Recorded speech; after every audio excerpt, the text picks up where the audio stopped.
எல்லாருக்குமே ஒரு பெரிய ஹாய். இது ட்ரூத் ஆஃப் டிவில் எபிசோட் 36.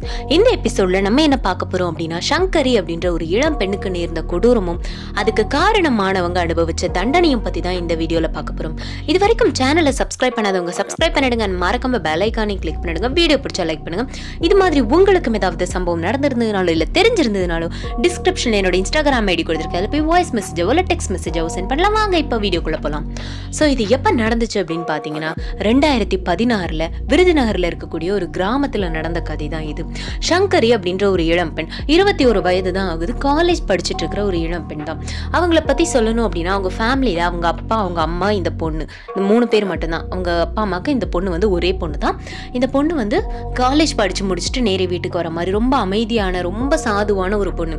இன்னொரு விஷயம் என்னன்னா, இந்த பொண்ணு வந்து ரொம்ப ரொம்ப கடவுளை வந்து நம்புற பொண்ணு. காளி, இந்த அம்மன் சொல்லுவாங்கல்ல, ஸோ அம்மனை வந்து ரொம்பவுமே மனசார கும்பிடுற ஒரு பொண்ணு தான். அடிக்கடிக்கு கோயிலுக்கு போயிட்டு அந்த மாதிரி ரொம்ப மனசார கும்பிடுற ஒரு பெண் தான் இந்த சங்கரி. இவங்க வந்து அவங்களோட காலேஜ்க்கு போயிட்டு வர்ற வழி வந்து எப்படி இருக்கும் அப்படின்னா, அவங்க காலேஜ்க்கு போகணும் அப்படின்ற பட்சத்தில் அவங்க ஊர்ல இருந்து கொஞ்சம் தூரம் நடந்து தான் பஸ் ஸ்டாண்டுக்கு போகணும். அந்த கொஞ்சம் தூரம் கொஞ்சம் காட்டு வழி மாதிரி இருக்கும். ஸோ அந்த 2 பக்கமும் காடு, கொஞ்சம் அந்த மாதிரி ஒரு வழியில தான் போயிட்டு வர முடியும். வேற வழி எதுவுமே கிடையாது. சங்கரி தினமும் அந்த வழியா காலேஜ் போயிட்டு அந்த வழியா தான் வருவாங்க. இவங்க படிக்கிறது வந்து வேற ஆர்ட்ஸ்லேயே வேற விதமான ஒரு கோர்ஸ். இவங்க படிக்கிற காலேஜும் மற்றவங்க படிக்கிற காலேஜும் ஒன்று கிடையாது. ஸோ டைமிங் கொஞ்சம் இவங்களுக்கு டிஃபரன்ஷியேட் ஆகும். ஸோ அதனால இவங்க டைமிங் பொறுத்து இவங்க சில டைம் லேட்டாக வருவாங்க, சில டைம் தனியாக வருவாங்க, அந்த மாதிரி இருக்கும்.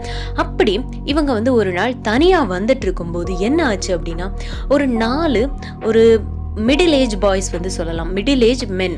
எப்படின்னா ஒரு கிட்டத்தட்ட ஒரு 30 to 40 வயசுக்குள்ள இருக்கக்கூடிய 4 ஆண்கள். அந்த ஊரை சேர்ந்தவங்க தான், வேற யாருமே கிடையாது, அதே ஊரை சேர்ந்த ஆண்கள் தான். அவங்க வந்து இந்த பெண் போற வழியை வந்து நோட் பண்ணியிருக்கிறாங்க.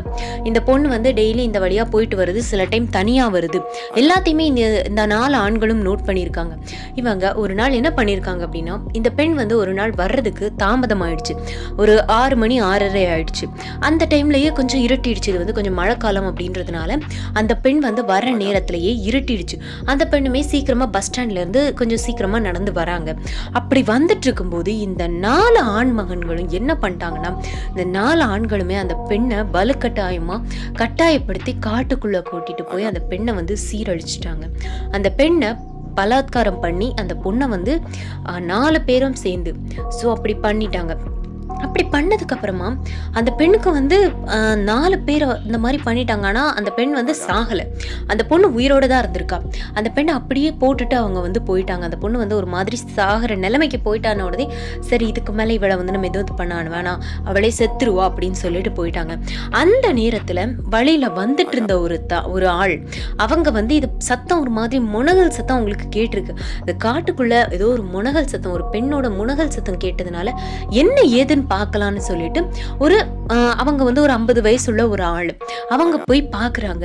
அவங்க பேர் வந்து பெரியசாமி. அவங்க போய் பார்க்குறாங்க. அந்த பெரியசாமி போய் பார்க்கும்போது சங்கரி வந்து குத்துயிரும் கொலையுயிருமா இருந்தாங்க. ஸோ அவங்களால எதுவுமே பண்ண முடியல. அவங்க வந்து அந்த அளவுக்கு ஒரு அன்கான்ஷியஸ் ஸ்டேஜ்க்கு போயிட்டாங்க. உடனே இவங்க அதை பார்த்துட்டு, அவங்களுமே அதே ஊருக்காரங்கன்றதுனால இந்த பெண்ணை வந்து தெரிஞ்சிருக்குது, நம்ம ஊர் பெண்ணாச்சு, என்ன ஆச்சு அப்படின்னு சொல்லிட்டு இந்த பொண்ணை வந்து ஹாஸ்பிட்டலுக்கு வந்து கூட்டிட்டு போயிருக்கிறாங்க. அப்படி ஹாஸ்பிட்டல் கூட்டிட்டு போன இடத்துல இந்த பெண் வந்து இந்த பெண்ணோட அந்த அவளுக்கு உடல் ரீதியாக ஏற்பட்ட பாதிப்புனாலையும் மன ரீதியாக ஏற்பட்ட பாதிப்புனாலையும் இந்த பெண் வந்து மனநிலை பாதிக்கப்பட்டுட்டாங்க. அவங்களுக்கு வந்து என்ன பண்றோம், யாரு தன்னை இந்த மாதிரி சீரழிச்சவங்க யாரு, எதுவுமே இந்த பெண்ணுக்கு வந்து தெரியல. இவங்க அப்பா அம்மா வந்து ரொம்ப அழுதுகிட்டே போய் கேட்குறாங்க அந்த பொண்ணுகிட்ட, சங்கரி உன்னை இந்த மாதிரி பண்ணது யாருமா ரொம்ப அழுதுகிட்டே கேட்குறாங்க. ஆனா அந்த பெண்ணால வந்து அந்த பெண்ணுக்கு வந்து அந்த கான்ஷியஸ் எதுவுமே இல்லை. முழுசாவே அந்த பெண் வந்து மனநிலை பாதிக்கப்பட்ட மாதிரி ஆகிட்டாங்க. ஆனா அந்த 4 பேருக்கும் இது ரொம்ப வசதியா போச்சு. அந்த பெண் செத்து போயிடுவான்னு நினைச்சோம், செத்து போனா கூட பிரச்சனை வந்திருக்கும்.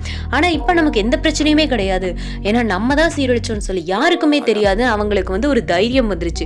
ஆனா அவங்களுக்கு வந்து ஒரு விஷயம் தெரியல, இதனால எவ்வளவு பெரிய பிரச்சனை ஆக போகுதுன்னு அவங்களுக்கு தெரியல.